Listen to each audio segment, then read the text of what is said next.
민수기 24장 10절에서 25절까지의 말씀 우리 함께 읽도록 하겠습니다.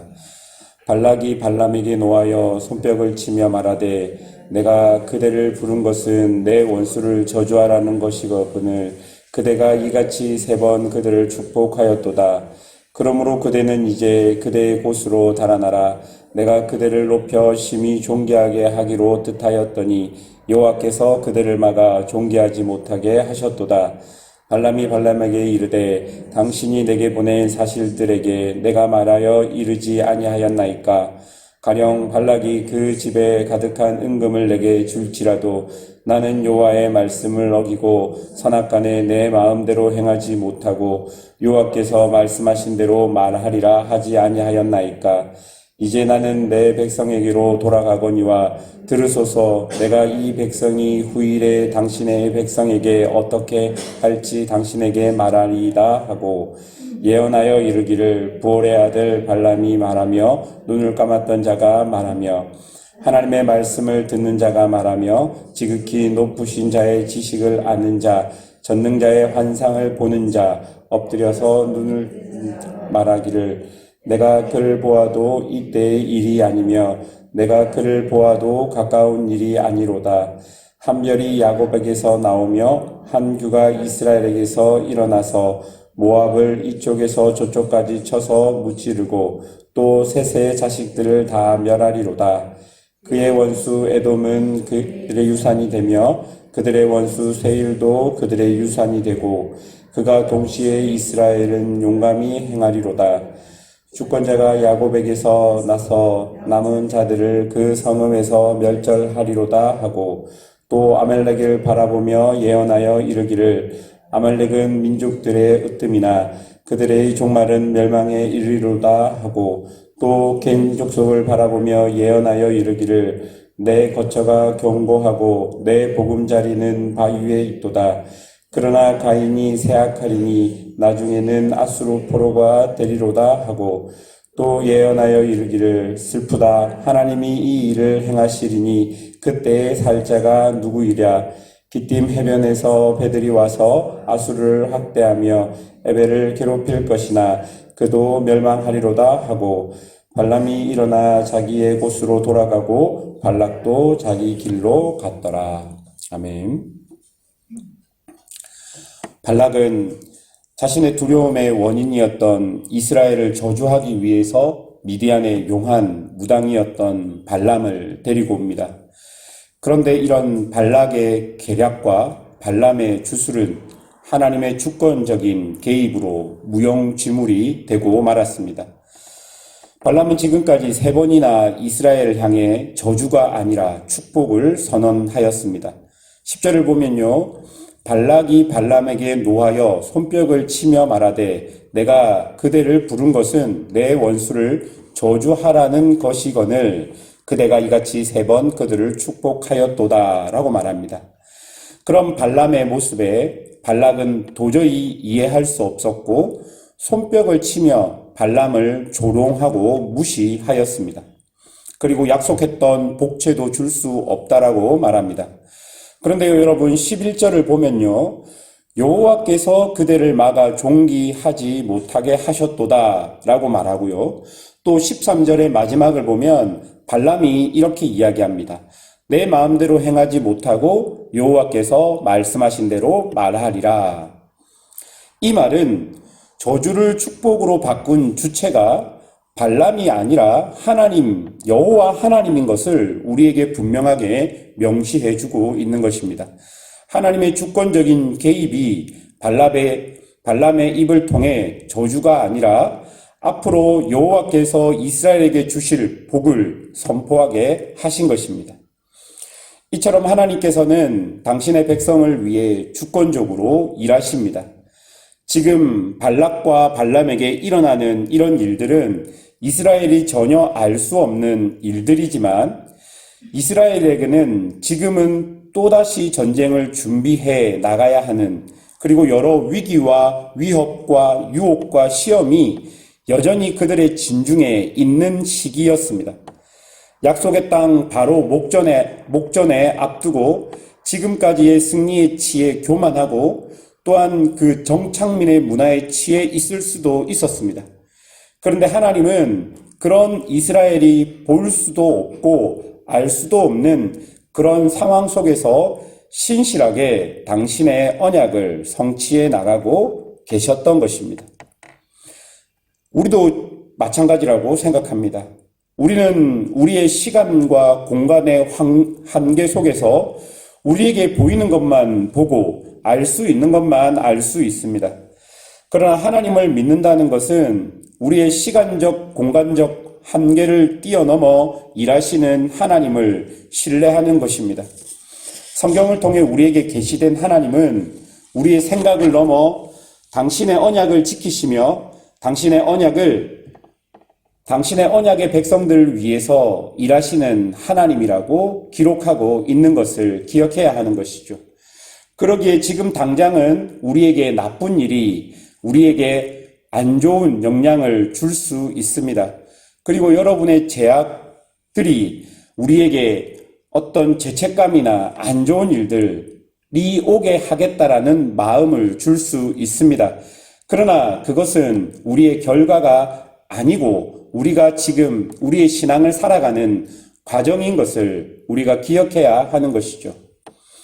이제 하나님은 발람의 입을 통해서 이스라엘을 향한 네 번째 예언을 주고 계십니다. 여러분 17절부터의 예언들을 보십시오. 그 예언들을 제가 세번역 성경으로 읽어드리겠습니다. 나는 한 모습을 본다. 그러나 당장 나타날 모습은 아니다. 나는 그 모습을 환히 본다. 그러나 가까이 있는 모습은 아니다. 한 별이 야곱에게서 나올 곳이다. 한 통치자의 지팡이가 이스라엘에서 일어날 것이다. 그가 모압의 이마를 칠 것이다. 셋 자손의 영토를 칠 것이다.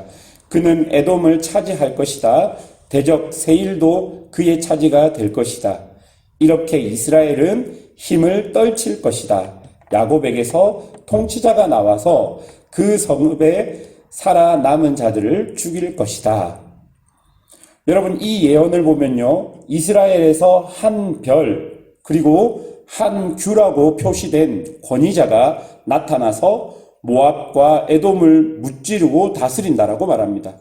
여러분 이 예언은 장차 다윗 왕을 통해서 성취되고 또 이후에 다윗 왕의 후손인 예수 그리스도를 통해서 완성되었습니다. 이 예언이 지금 이 이스라엘 백성들에게 말해주는 것은 지금 당장은 자신들이 지탱할 땅도 없고 정착국가들이 누리고 있는 여러 가지 호사로운 것들을 누릴 수 없지만 하나님께서 그들과 함께 하시고 하나님께서 그들의 보호자가 되시면 하나님께서는 당신의 언약 속에서 당신의 언약의 백성들을 인도하시고 이끌어 가신다고 말하고 있는 것이죠. 결국 이스라엘을 통해서 하나님의 놀라운 뜻, 하나님의 언약 안에 있는 하나님의 언약의 백성들을 통해서 하나님께서는 당신의 놀라운 뜻을 그들을 통해 이루실 거라고 지금 말해주고 있는 것입니다. 지금 당장 지탱할 땅 없고 지금 당장 먹을 것이 없고 지금은 다른 민족에게는 거지와 같은 모습일지라도 하나님께서는 그들을 결국 만드셔서 하나님의 백성으로 만드셔서 하나님의 놀라운 뜻을 그들을 통해서 이루어 주시겠다라고 약속하신 것입니다. 그리고 23절 중반에 보시면 이렇게 이야기합니다. 하나님이 이 일을 행하시리니 그때의 살자가 누구이랴. 여러분 아무리 제국과 열국들이 일어나고 각종 저주와 유혹들이 이스라엘 앞에 있을지라도 이스라엘은 하나님의 백성입니다. 이 하나님의 백성들에게는 하나님께서 함께 하신다면 하나님의 그 신실하신 성품, 그 하나님의 인자하시고 자비하시고 당신의 언약을 성실히 지켜가시는 그 성품 속에서 아무리 큰 혼란과 혼돈이 다가온다 할지라도 각 제국과 열국이 멸망하여 무너져 내리는 순간 속에서도 하나님은 하나님의 뜻을 성취하시기 위해 당신의 백성들을 인도한다라고 말하고 있는 것이죠. 하나님이 이 일을 행하신다는 이 말씀에 우리가 귀를 기울여야 하는 것입니다. 사랑하는 여러분, 하나님을 믿는 것은 날마다 그 선하신 하나님의 성품에 나의 삶을 의지하고 나의 모든 것을 하나님께 온전히 내어 드리는 삶인 것입니다. 발락의 계략도 발람의 저주도 이스라엘에게는 무용지물이 되고 앞으로 다가올 여러 위기들도 이스라엘에게 당장은 큰 위협과 위기가 되겠지만 그 모든 것들이 하나님의 언약을 꺾지 못하는 것은 이스라엘을 지키시는 자가 그때도 또한 지금도 여전히 살아계셔서 그 일들을 행하시고 있기 때문입니다. 물론 그런 하나님의 성실함 속에서 이스라엘은 또 여러 가지 제약에 빠져서 허덕일 것입니다. 그러나 이것이 그들의 완전한 결과가 되지 않는 것은 하나님께서 그들을 돌이키실 것이고 또다시 그들은 일어나게 될 것이고 남겨진 자들이 존재하는 이유는 여전히 하나님의 손이 그들을 떠나고 있지 않기 때문일 것입니다. 이제 우리의 삶도 한번 살펴보십시오. 지금까지 여러분이 여기까지 온 것도 하나님의 은혜입니다. 그리고 앞으로도 하나님의 은혜 속에 살아갈 것입니다. 발락의 계략과 같은 일들도 있었고 발람의 저주와 같은 일들도 여러분의 삶 속에 있었을 것입니다. 그리고 여러분의 죄와 실수, 실패로 여러 괴로운 시간들도 그리고 어떤 영적인 침체 시간들도 여러분에게 있었을 것입니다. 도저히 해결책이 보이지 않는 상황 속에서도 있었을 것입니다. 그러나 여러분, 그때마다 우리가 그런 모든 위기를 극복하고 지금까지 일어났던 이유가 무엇입니까? 여러분을 붙들고 있는 하나님께서 여전히 여러분을 붙들고 있기 때문입니다. 그러면 지금 우리에게 다가온 위기도 마찬가지일 것입니다. 그 위기를 보내는 순간순간은 우리에게 곤욕일 것이고 정답이 보이지 않는 순간 가운데 살아갈 것이지만 우리가 여전히 믿는 것은 이 시간들을 견뎌내면 하나님께서 당신의 능력으로 우리의 삶을 만들어 가시고 또 그 삶을 통해서 우리의 신앙과 우리의 모습이 변화되어 있을 거라는 확신이 우리 마음에 있어야 한다는 것입니다. 하나님을 믿는다는 것은 모든 것이 내가 원하는 대로 이루어지는 것을 의미하는 것이 아닙니다.